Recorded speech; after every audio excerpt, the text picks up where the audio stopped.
بسم اللہ الرحمن الرحیم۔ السلام علیکم ورحمۃ اللہ وبرکاتہ۔ انسان کو بہت سارے امراض لگ جاتے ہیں، جسمانی بیماریاں بھی ہوتی ہیں اور روحانی بیماریاں بھی ہوتی ہیں۔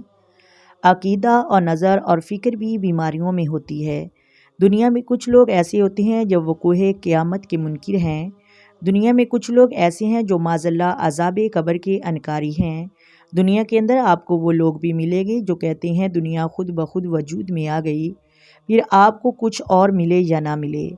جن پر وسوسوں کا غلبہ، بری سوچوں کا غلبہ، شیطانی اور نفسیاتی خواہشات کا غلبہ، یہ سب سے بری بیماری ہے۔ پھر کچھ ایسی بیماریاں ہیں جیسے حسد، بغض، عداوت، تکبر، خود پسندی اور دوسروں کو حقیر سمجھنا، اپنے آپ کو بڑا سمجھنا، جھوٹ بولنا، جھوٹی انا کی تسکین کرنا۔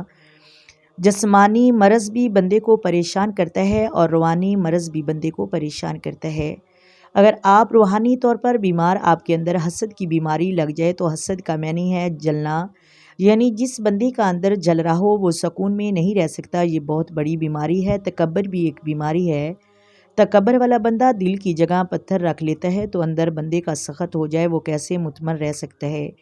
قرآن پاک میں شفا ہے۔ قرآن حکیم میں بڑے سے بڑا جرم ہو، کافر ہو، فاسق ہو، ایک حدیث مشکات شریف میں موجود ہے کہ یہ دل پر لکھ لینا ہے، کیونکہ معاملہ دل کا ہے۔ نبی پاک صلی اللہ علیہ وآلہ وسلم نے فرمایا، جس طرح بارش میں پڑے لوہے کو زنگ لگ جاتا ہے، اس طرح دل کو زنگ لگ جاتا ہے۔ تو کہتا ہے میں بور ہو رہا ہوں، زنگ لگ گیا ہے دل کو۔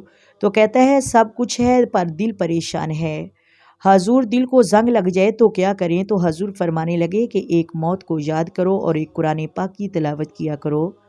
قرآن تمہیں زنگ کی شفا دے گا اور اس کو پڑھا کرو اور تمہیں لطف آئے گا۔ قرآن پاک کو جب بندہ پڑھتا ہے تو مولا علی شیر خدا فرماتے تھے کہ قرآن پاک کبھی پرانا نہیں ہوگا، جب بھی پڑھو گے نیا مزہ ہی آئے گا۔ دو چیزیں انسان کو دوسروں کا محتاج کر دیتی ہیں، ایک ہرس اور دوسرا لالچ بندے کو دوسروں کا محتاج کر دیتا ہے، اس کے علاوہ کوئی محتاجی نہیں۔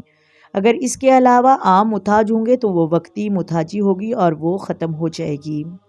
میرے نبی پاک علیہ الصلوۃ والسلام نے فرمایا قرآن پاک کی برکت سے قوم کو عروج ہوگا اور اسی کی وجہ سے قوم کو زوال آئے گا۔ سورۃ فلق اور سورۃ الناس، اللہ نے ان میں بے شمار فوائد رکھے ہیں۔ آپ ان دونوں سورتوں کو پانی کے اوپر دم کر کے پئیں، آپ کی ہر قسم کی روحانی اور جسمانی بیماری ختم ہو جائے گی۔ 100 مرتبہ پڑھ کر پانی پر پھونک مارنا ہے اور پڑھ کر اللہ سے دعا مانگے کہ یا اللہ ہماری جسمانی اور روحانی بیماری ختم کر دے۔ اس پانی کو اپنے 14 دن تک استعمال کرنا ہے، آٹے میں ڈالنے، کھانا پکانا ہے اس میں ڈالنے، چاہے استعمال کر سکتے ہیں، کوشش کریں زمزم کا پانی مل جائے تو وہ سب سے زیادہ بیسٹ ہے۔ انشاءاللہ ہر قسم کی جسمانی اور روحانی بیماری محترم ناظرین ختم ہو جائے گی۔ محترم ناظرین، اگر ویڈیو اچھی لگے ویڈیو کو لائک کریں، ویڈیو کو شیئر کریں اور چینل کو سبسکرائب کریں، اپنی دعاؤں میں یاد رکھیں۔ آئے مل کر آقا دو عالم نور مجسم سرور کائنات صلی اللہ علیہ وآلہ وسلم کی ذات پر درود و سلام پڑھیں۔ الصلاۃ والسلام علیک یا سیدی یا رسول اللہ، الصلاۃ والسلام علیک یا سیدی یا حبیب اللہ، الصلاۃ والسلام علیک یا سیدی یا نبی اللہ وعلی آلک وصحبہ یا سیدی یا محمد رسول اللہ۔